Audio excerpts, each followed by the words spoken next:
நமஸ்தே நண்பர்களே, இரவு வணக்கம். எல்லோரும் எப்படி இருக்கீங்க? நான் நல்லா இருக்கேன். வாங்க ஃபோர்ட் லைஸாவை சுற்றி பார்க்கலாம்.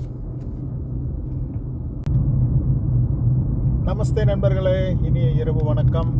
நான் இப்போ தான் வேலையை ஸ்டார்ட் பண்ணேன். நைட் 8 மணி ஆயிடுச்சு. இன்றைக்கி கொஞ்சம் நிறைய வேலைகள்லாம் இருந்தது வீட்டில். ஸோ அதனால் அந்த கமிட்மெண்ட்லாம் முடிச்சுட்டு இப்போ தான் ஸ்டார்ட் பண்ணேன் ஒர்க்கு. ஒரு 2 பயணம் முடிச்சிருக்கேன். 7 மணிக்கு ஸ்டார்ட் பண்ணேன். ஒரு 2 பயணம் முடிச்சிருக்கேன். இன்றைக்கி நைட்டு ஒர்க் பண்ணுறேன். பார்ப்போம், இன்றைக்கி லைவ் சிறப்பாக இருக்கும்னு நினைக்கிறேன். ஏன்னா நேற்றுக்கு கொஞ்சம் சோகமாக போச்சு. சோகம்னா என்ன, ஒர்க் பண்ண முடியாமல் போச்சு. காரு இந்த மாதிரி காரில் வாமிட் எடுத்ததுனால, அதுக்கப்புறம் அது எனக்கு என்ன தான் சுத்தம் பண்ணாலும் நீட்டாக சுத்தம் பண்ணுற வரைக்கும் எனக்கு மனசு கஷ்டமாகவே இருக்கும். அதனால் நேற்று நான் அதிகமாக பயணமும் பண்ணல. அதுக்கப்புறம் ஏர்போர்ட் போய் ஒரு மணி நேரம் வெயிட் பண்ணி அடுத்து ஒரு பயணம் எடுத்தேன். அதுக்கப்புறம் வீட்டுக்கு போயிட்டேன்.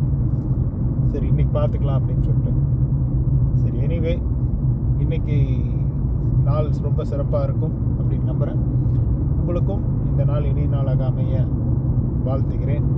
வழக்கம் போல் ஃபோர்ட் லைஸா நண்பர்களே, வெல்கம் டு உபேர் கம்ஃபோர்ட். தன்யவாத்.